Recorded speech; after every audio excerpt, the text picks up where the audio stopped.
ಚಿಂದಿ ಉಡಾಯಿಸೋ ಖಾರ ಬಣ್ಣ ರುಚಿಯನ್ನು ನೀಡುತ್ತದೆ. ಮೆಣಸಿನ ಪುಡಿ ಚಿಂದಿ ಉಡಾಯಿಸೋ ಖಾರ ಬಣ್ಣ ರುಚಿ. ಅತಿದೊಡ್ಡ ವಿಮಾನ ದುರಂತ ಪ್ರಕರಣ ನಡೆದಂತ ಸ್ಥಳಕ್ಕೆ ಪ್ರಧಾನಿ ನರೇಂದ್ರ ಮೋದಿ ಅವರು ಭೇಟಿಯನ್ನ ಕೊಟ್ಟಿದ್ದಾರೆ.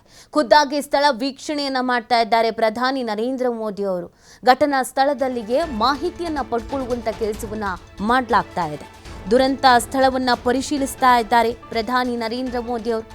ಘಟನೆ ಹೇಗಾಯಿತು, ಏನು ಎತ್ತ, ಸದ್ಯದ ವಾಸ್ತವ ಚಿತ್ರಣ ಯಾವ ರೀತಿ ಆಗಿದೆ, ಪರಿಶೀಲನೆಗಳನ್ನು ಮಾಡಲಾಗ್ತಾ ಇದೆ. ಈಗ ಆಲ್ರೆಡಿ ಗಾಯಾಳುಗಳನ್ನು ವಿಚಾರಿಸ್ಕೊಂಡು ಬಂದಿದ್ದಾರೆ. ಕುಟುಂಬಸ್ಥರಿಗೆ ಧೈರ್ಯ ಹೇಳೋ ಕೆಲಸವನ್ನು ಮಾಡಲಾಗಿದೆ. ಗಾಯಾಳುಗಳ ಆರೋಗ್ಯ ವಿಚಾರಿಸಿ ವೈದ್ಯರ ಬಳಿ ಕೂಡ ಮಾಹಿತಿಯನ್ನು ಪಡ್ಕೊಂಡಿದ್ದಾರೆ. ಯಾರ್ಯಾರ ಪರಿಸ್ಥಿತಿ ಹೇಗಿದೆ ಅನ್ನೋದ್ರ ಬಗ್ಗೆ ಡೀಟೇಲನ್ನು ಪಡ್ಕೊಂಡ ನಂತರ ನೇರವಾಗಿ ಬಂದಿದ್ದು ಘಟನಾ ಸ್ಥಳಕ್ಕೆ. ಘಟನಾ ಸ್ಥಳವನ್ನು ಖುದ್ದಾಗಿ ವೀಕ್ಷಿಸ್ತಾ ಇರುವುದನ್ನು ಗಮನಿಸ್ತಾ ಇದ್ದೀರಾ. ಅತಿ ದೊಡ್ಡ ದುರಂತ ಇದು. 265 ಮಂದಿಯನ್ನು ಕಳ್ಕೊಳ್ಳಲಾಗಿದೆ. ಆ ಘಟನೆ ಹೇಗೆ ನಡೆಯಿತು, ಎಂಥ ಸಂದರ್ಭ ಆಗಿತ್ತು, ಅದೆಲ್ಲದ್ರ ಬಗ್ಗೆ ಇಂಚಿಂಚು ಮಾಹಿತಿಯನ್ನು ಪಡ್ಕೊಳ್ತಾ ಇದ್ದಾರೆ.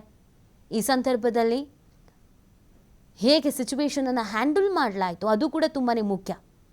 ಯಾಕಂದರೆ ಯಾರೂ ಕೂಡ ಭಾವಿಸಿರಲ್ಲ ಹೀಗೊಂದು ದುರಂತ ಸಂಭವಿಸುತ್ತೆ, ರಕ್ಷಣಾ ಕಾರ್ಯಾಚರಣೆ ಮಾಡಬೇಕು, ಅಲ್ಲಿ ಹೋಗಿ ಇರಬೇಕು ಅಂತ. ದೊಡ್ಡದಾದ ಶಬ್ದ ಬರುತ್ತೆ, ಭೂಕಂಪ ಆಗ್ತಿದೆ ಅಂತ ಕೆಲವರು ಅಂದ್ಕೊಳ್ತಾರೆ.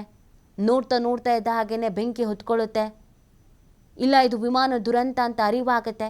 ಘಟನಾ ಸ್ಥಳಕ್ಕೆ ಮೊದಲಿಗೆ ಅಲ್ಲಿನ ಸುತ್ತಮುತ್ತಲು ವಾಸಿಸಿರುವಂಥ ನಿವಾಸಿಗಳು ಆಗಮಿಸ್ತಾರೆ. ಕೆಲವರು ರಕ್ಷಣಾ ಕಾರ್ಯಾಚರಣೆಯಲ್ಲಿ ತೊಡಗಿಕೊಳ್ತಾರೆ, ಕೆಲವರು ವಿಡಿಯೋ ಮಾಡ್ಕೊಳ್ತಾರೆ, ಕೆಲವರು ಆ್ಯಂಬುಲೆನ್ಸ್ಗೆ ಕರೆ ಮಾಡ್ತಾರೆ. ಇಮ್ಮಿಡಿಯೇಟಾಗಿ ಎಲ್ಲವೂ ಕೂಡ ನೆರವೇರುತ್ತೆ. ಆದರೆ ಕಾರ್ಯಾಚರಣೆ ಮಾಡೋದಕ್ಕೆ ಹಿನ್ನಡೆ ಆಗುತ್ತೆ. ಯಾಕಂದರೆ ಬೆಂಕಿಯ ಕೆನ್ನಾಲಿಗೆ ಆ ರೀತಿಯಾಗಿತ್ತು. ಧಗನಿಗೆ ಹೊತ್ತುರಿತಾ ಇತ್ತು. ಅಷ್ಟರ ಮಟ್ಟಿಗೆ ಬೆಂಕಿ ಆವರಿಸ್ಕೊಂಡಿತ್ತು. ಸುತ್ತಮುತ್ತ ಹತ್ತಿರಕ್ಕೂ ಯಾರು ಹೋಗೋಕ್ಕಾಗದಂಥ ಪರಿಸ್ಥಿತಿ ಇತ್ತು. ವಿಮಾನ ದುರಂತ ಅಂದಾಗ, ಬ್ಲಾಸ್ಟ್ ಆಗುತ್ತೆ ಅಂತಂದಾಗ ಆ ದುರಂತದ ಪ್ರಖರತೆ ಇರುತ್ತಲ್ಲ, ಅದು ಎಷ್ಟರ ಮಟ್ಟಿಗೆ ಇರುತ್ತೆ ಅನ್ನೋದನ್ನು ಊಹಿಸ್ಕೊಳ್ಳೋದಕ್ಕೂ ಕೂಡ ಸಾಧ್ಯ ಆಗೋದಿಲ್ಲ. ಕೆಲವೊಮ್ಮೆ ಆಕಾಶದಲ್ಲೇ ಬ್ಲಾಸ್ಟ್ ಆಗಿದ್ದಿದೆ, ಸಮುದ್ರಕ್ಕೆ ಬಿದ್ದಿದ್ದಿದೆ, ನಿರ್ಜನ ಪ್ರದೇಶದಲ್ಲಿ ಬಿದ್ದಿದ್ದಿದೆ. ಆ ಸಂದರ್ಭದಲ್ಲಿ ವಿಮಾನದಲ್ಲಿ ಪ್ರಯಾಣ ಮಾಡ್ತಾ ಇರೋರ ಜೀವಕ್ಕೆ ಮಾತ್ರ ಕುತ್ತು ಬಂದಿದ್ದಿದೆ. ಆದರೆ ಇದು ಜನವಸತಿ ಪ್ರದೇಶದಲ್ಲಿಗೆ ಬಿದ್ದಿರುವಂಥದ್ದು. ತಾಂತ್ರಿಕ ದೋಷ ಆಗಿ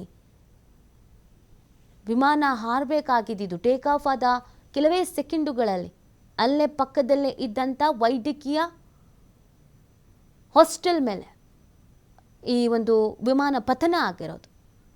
4ನೇ ಫ್ಲೋರ್ ಅಂತ ಹೇಳಲಾಗ್ತಾ ಇದೆ. ನುಗ್ಗು ಬಿಡುತ್ತೆ ವಿಮಾನ.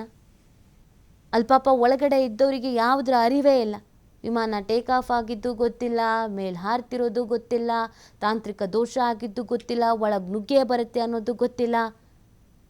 ನೋಡ್ತಾ ಇದ್ದ ಹಾಗೆ ಹಾಸ್ಟೆಲ್ನಲ್ಲಿದ್ದಂಥ ವಿದ್ಯಾರ್ಥಿಗಳು ಚಲ್ಲಾಪಿಲ್ಲಿಯಾಗಿ ಓಡೋದಕ್ಕೆ ಶುರು ಮಾಡ್ತಾರೆ. ಅಷ್ಟರ ಒಳಗೆ 24 ಮಂದಿ ಸಾವನ್ನಪ್ತಾರೆ. ಹಲವರಿಗೆ ಗಾಯಗಳಾಗಿದೆ, ಹಲವರು ಪ್ರಾಣ ಕಳ್ಕೊಂಡಿದ್ದಾರೆ, ಹಲವರ ಪರಿಸ್ಥಿತಿ ಚಿಂತಾಜನಕವಾಗಿದೆ. ಇಡೀ ಬಿಲ್ಡಿಂಗ್ಗೆ ಸುಟ್ಟು ಕರಿಕಲಾಗಿ ಹೋಗಿದೆ, ನೀವು ಗಮನಿಸ್ತಾ ಇದ್ದೀರಾ. ಇದರಲ್ಲೂ ಕೂಡ ಕೆಲವರನ್ನು ರಕ್ಷಣೆ ಮಾಡಿರೋದು ರಕ್ಷಣಾ ಕಾರ್ಯಾಚರಣೆ ಹೇಗೆ ನಡೀತು ಅನ್ನೋದನ್ನು ತೋರಿಸುತ್ತೆ. ಈ ವಿಮಾನ ದುರಂತದಲ್ಲಿ ಕೆಲವರಂತೂ ಜೀವ ಕೈಯಲ್ಲಿ ಹಿಡಿದು ಬದುಕು ಬಂದಿದ್ದಾರೆ. ಕೆಲವರ ಅದೃಷ್ಟ ತುಂಬ ಚೆನ್ನಾಗಿತ್ತು, ಹೇಗೋ ಬದುಕು ಬಂದಿದ್ದಾರೆ. ಕೆಲವರು ಗ್ರೇಟ್ ಎಸ್ಕೇಪ್ ಆಗಿದ್ದಾರೆ. ಕೆಲವರು ಕೂದಲೆಳೆ ಅಂತರದಲ್ಲಿ ಪಾರಾಗಿದ್ದಾರೆ. ಕೆಲವರು ಏನೂ ಗೊತ್ತಿಲ್ಲದೆ ಸ್ಥಳದಲ್ಲೇ ಸಾವನ್ನಪ್ಪಿದ್ದಾರೆ. ಈ ಥರದೊಂದು ದುರಂತ ಸಂಭವಿಸ್ತಾ ಇದೆ ಅನ್ನೋದು ಅರಿವಾಗೋದ್ರ ಒಳಗಡೆ ಸಾವನ್ನಪ್ಪಿದವರು ಬಹುತೇಕರು. ಇದೆಲ್ಲದರ ಬಗ್ಗೆಯೂ ಕೂಡ ಮಾಹಿತಿಯನ್ನು ಪಡ್ಕೊಳ್ತಾ ಇದ್ದಾರೆ ಪ್ರಧಾನಿ ನರೇಂದ್ರ ಮೋದಿಯವರು. ಅವರಿಗೆ ಅಲ್ಲಿ ಸ್ಥಳದಲ್ಲಿ ರಕ್ಷಣಾ ಕಾರ್ಯಾಚರಣೆ ಮಾಡಿದಂಥ ಅಧಿಕಾರಿಗಳು, ಕಾರ್ಯಾಚರಣೆ ಸಂದರ್ಭದಲ್ಲಿ ಇದ್ದಂಥ ಅಧಿಕಾರಿಗಳು, ಗುಜರಾತ್ನ CM ಹಾಗೆಯೇ ಸಚಿವರು ಸಾಥ್ ನೀಡ್ತಾ ಇರೋದನ್ನು ನೀವು ಗಮನಿಸ್ತಾ ಇದ್ದೀರ. ಪ್ರತಿಯೊಂದರ ವೀಕ್ಷಣೆಯನ್ನು ಖುದ್ದಾಗಿ ಪ್ರಧಾನಿ ನರೇಂದ್ರ ಮೋದಿಯವರೇ ಮಾಡ್ತಾ ಇದ್ದಾರೆ. ಅಂದರೆ ಇದರ ತೀವ್ರತೆ, ಈ ದುರಂತದ ತೀವ್ರತೆ ಎಷ್ಟರ ಮಟ್ಟಿಗಿದೆ ಅನ್ನೋದನ್ನು ವೀಕ್ಷಿಸ್ತಾ ಇದ್ದಾರೆ.